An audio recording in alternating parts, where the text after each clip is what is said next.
Good morning विद्यार्थियों। Online class में पुनः आप सभी बच्चों का हार्दिक अभिनंदन है। हमारा छठा अध्याय चल रहा है। छठा अध्याय जिसके कवि है पद्माकर। पद्माकर के द्वारा रचित कविता है गंगा स्तुति। पद्माकर द्वारा रचित गंगा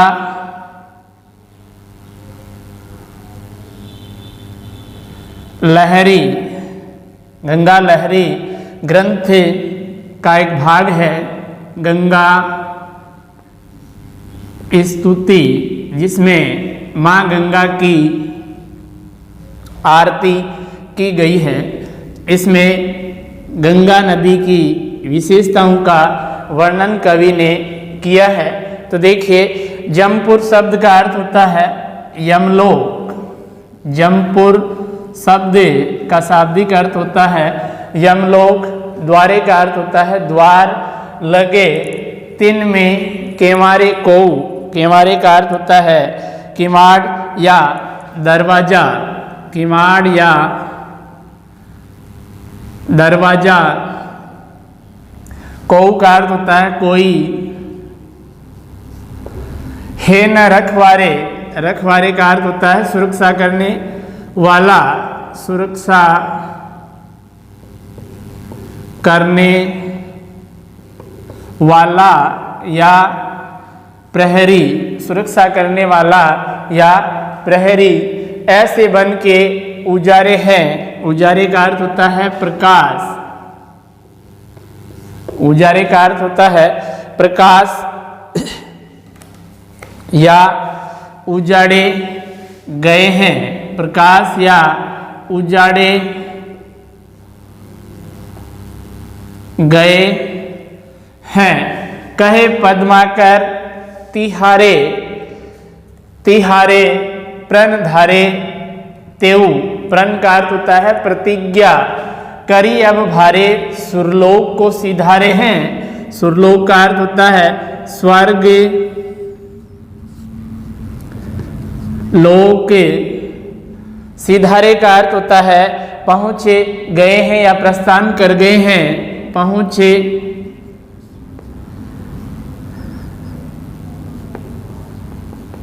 गए हैं या प्रस्थान कर गए हैं। सुजन सुखारे करे पुण्य उजियारे अति। पतित कतारे, पतित का अर्थ होता है पापी। पतित का अर्थ होता है पापी। कतारे का अर्थ होता है पंक्ति। भव सिंधु ते उतारे हैं। भव सिंधु का अर्थ होता है संसार। भव का अर्थ होता है संसार और सिंधु का अर्थ होता है समुद्र। ते उतारे हैं काहे काहू ने नए का अर्थ होता है, काहू का अर्थ होता है किसी और नए का अर्थ होता है नहीं। काहू ने नए तारे, तारे का अर्थ होता है उद्धार किया है। तारे का अर्थ होता है उद्धार किया है। तिन्हें गंगा तुम तारे और जेते, जेते का अर्थ होता है जितने तुम तारे तेते नभ में न तारे हैं। जेते तुम तारे हैं उतने नभ में न तारे हैं। अब देखिए इसकी व्याख्या वही सबसे पहले हमें लिखना है सप्रसंग। सप्रसंग में वही बात प्रस्तुति अवतरण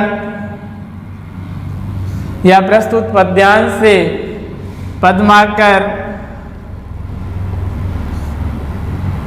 द्वारा रचित गंगा लहरी ग्रंथ के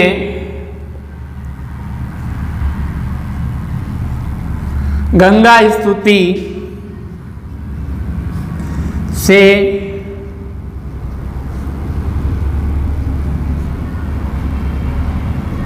लिया गया है।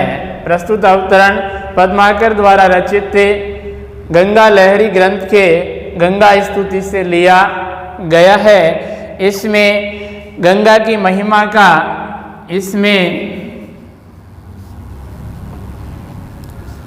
गंगा की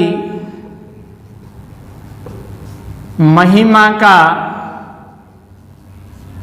वर्णन आस्थापूर्वक किया गया है।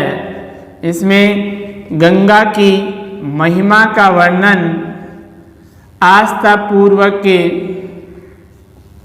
किया गया है, अर्थात इसमें कवि ने गंगा की महिमा का वर्णन किया है। देखिए, जमपुर द्वारे लगे तिन में किमारे को कवि पद्माकर कहते हैं कि गंगा के प्रभाव से यमपुर के दरवाजों पर मजबूत किवाड़ लग गए हैं। गंगा के प्रभाव के कारण से यमपुर के दरवाजों पर मजबूत किवाड़ लग गए हैं, अर्थात अब गंगा के पुण्य प्रभाव से किसी को भी यमपुर में नहीं जाना पड़ता है। गंगा के प्रभाव के कारण अब किसी को भी यमलोक नहीं जाना पड़ता है। इस कारण अब यमराज के नगर द्वार पर कोई पहरेदार या दूसरी लाइन है न रखवारे, न का अर्थ होता है नहीं और रखवारे का अर्थ होता है प्रहरी या सुरक्षा करने वाला। है न रखवारे ऐसे बन के उजारे हैं। आगे, इस कारण अब यमराज के नगर द्वार पर कोई पहरेदार या रक्षक भी नहीं है। गंगा के प्रभाव के कारण से अब किसी को भी यमलोक नहीं जाना पड़ता। इस कारण से यमलोक के मजबूत किवाड़ बने गए हैं या मजबूत किवाड़ लग गए हैं, और जो यमलोक की सुरक्षा करने वाले प्रहरी है उन पहरे या सुरक्षा द्वारों की वहाँ पर कोई आवश्यकता नहीं है। इसी कारण से उन्हें हटा दिया गया है। वहाँ तो ऐसी वीरानी छाई है जैसे कि कोई निर्जन वन उजाड़ हो गया हो। कहे पद्माकर तिहारे प्रण धारे तेऊ। आगे कवि कहता है कि गंगा माता जिसने भी आपकी भक्ति स्पर्श का प्रण धारण किया, हे गंगा माता जिसने भी आपकी भक्ति का प्रण धारण किया उसको स्वर्ग की प्राप्ति हुई। करी अब भारे सुरलोक सिधारे हैं। जिसने भी माँ गंगा की आस्थापूर्ण भक्ति की और उनका प्रण धारण किया वो सीधे स्वर्ग लोक को प्राप्त हो गया। सुजन सुखारे करे पुण्य उजियारे अति। अथवा तुमने स्वयं ऐसा प्रण धारण कर रखा है कि जिसने तुमने सारे मर्त लोगों को स्वर्ग में भेज दिया है और वे वहाँ देव योनि में विराजमान है, अर्थात देव रूपी को प्राप्त हो गए हैं। तुमने सारे मर्त लोगों को स्वर्ग में भेज दिया है। इस प्रकार तुमने अपनी कृपा से सज्जनों को सुख प्रदान किया है। पतित कतारे भव सिंधु ते उतारे हैं। हे माँ गंगा, तुमने बड़े बड़े पापियों को इस संसार सागर से पार किया है। तुमने बड़े बड़े पापियों को इस संसार सागर से पार करा के उनका उद्धार किया है। काहू ने न तारे तेने गंगा तुम तारे। जिन पतितों का उद्धार अर्थात जिन पापियों का उद्धार किसी अन्य देवता ने नहीं किया, उन पापियों का तुमने सहज में उद्धार कर दिया। जेते तुम काहू ने न तारे तिने गंगा तुम तारे, और जेते तुम तारे तेते नभ में न तारे हैं। आगे कवि कहता है कि हे माँ गंगा, इस तरह तुमने आज तक जितने लोगों का उद्धार किया है, जितने लोगों को तुमने संसार सागर से पार किया है, उतने तो इस आकाश में तारे भी नहीं है। अर्थात कहने का अर्थ है कि माँ गंगा की कृपा जिससे प्राणी पर हो जाती है उसे सीधे स्वर्ग लोक की प्राप्ति होती है। अब इसका विशेष कैसे लिखना है? विशेष में पहले इसका सारांश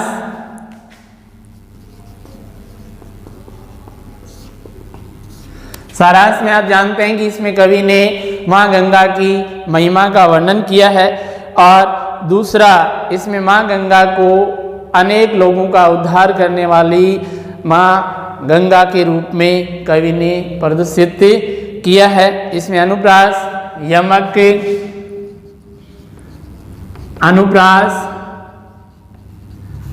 यमक, और पुनरुक्ति प्रकाश अलंकारों का प्रयोग किया गया है। कवि की भाषा ब्रज है, इन पदों की भाषा ब्रज है और कवि छंद का इसमें प्रयोग किया गया है।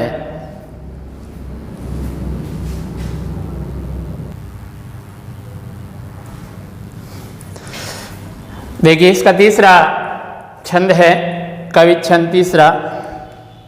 तीसरे छंद में कवि ने कहा कूरम पे कोल कोल्हू पे शेष कुंडली है। कूरम का अर्थ है कच्छप, कूरम का अर्थ होता है कच्छप या कोल, कच्छप या कोल। कोल्हू पे शेष, शेष का अर्थ होता है कोल का अर्थ है वराहा, कोल का अर्थ होता है वराहा और शेष का अर्थ होता है शेष नाग, शेष नाग।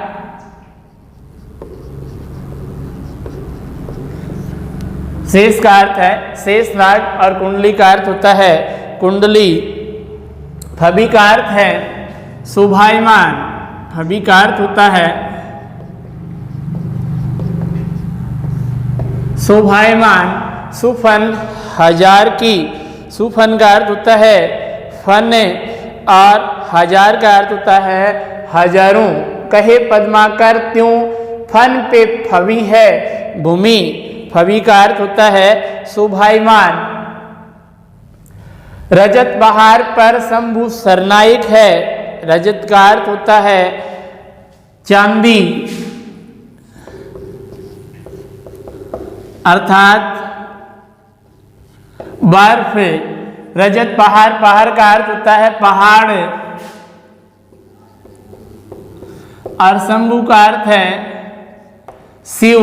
सरनायक, सर नायक। शंभु पर ज्योति जटा झूठ है अपार की, शंभु जटा जूटन पे चंद की छूटी है छटा। चंद का अर्थ होता है चंद्रमा और शंभु का अर्थ है शिव। चंद की छटान पे छटा है गंगे धार की। प्रस्तुति अवतरण सप्रसंग, फिर वही प्रस्तुति पद्यांश पद्माकर के द्वारा रचित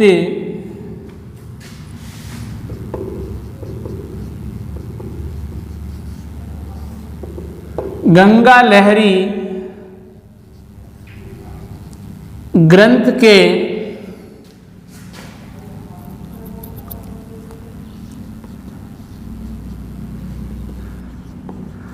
भाग गंगा स्तुति से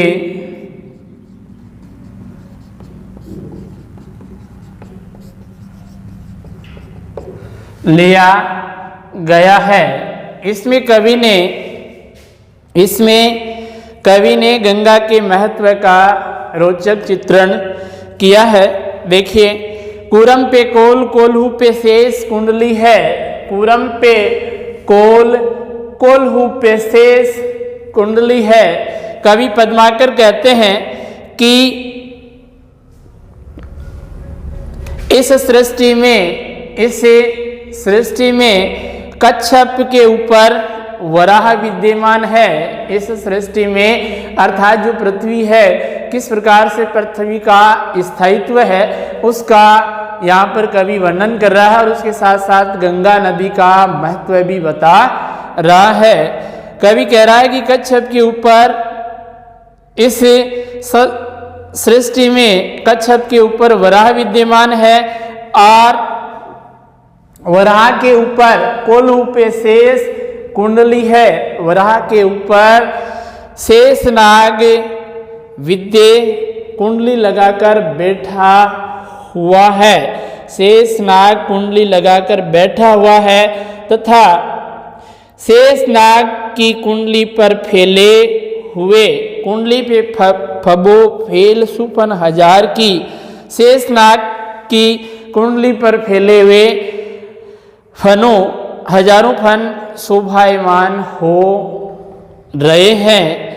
आगे कवि कहता है कवि पद्माकर त्यों फन पे फबी है भूमि।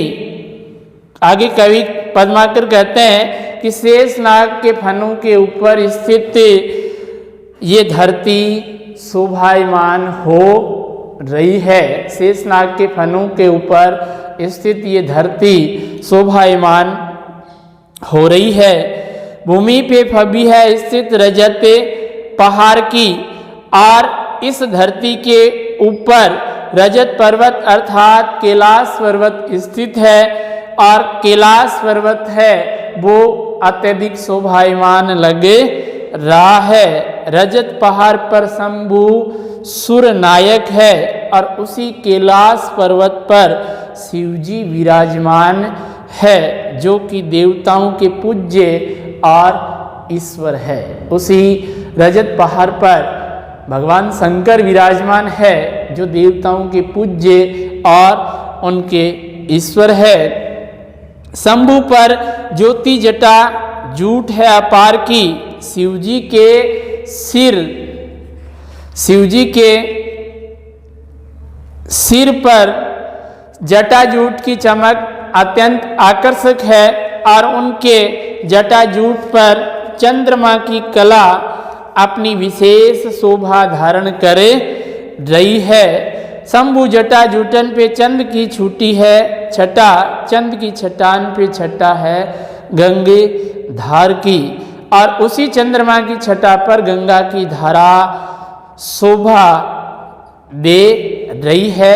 अर्थात सृष्टि में गंगा की महिमा सबसे बढ़ चढ़कर है क्योंकि उसकी स्थिति शिवजी के जटाजूट में सबसे ऊपर है और शिवजी सभी देवताओं के पूज्य और उनके ईश्वर माने जाते हैं। आगे देखें इसका विशेष। इसमें कवि ने गंगा के प्रति भक्ति भावना, गंगा के प्रति भक्ति भावना प्रकट की है।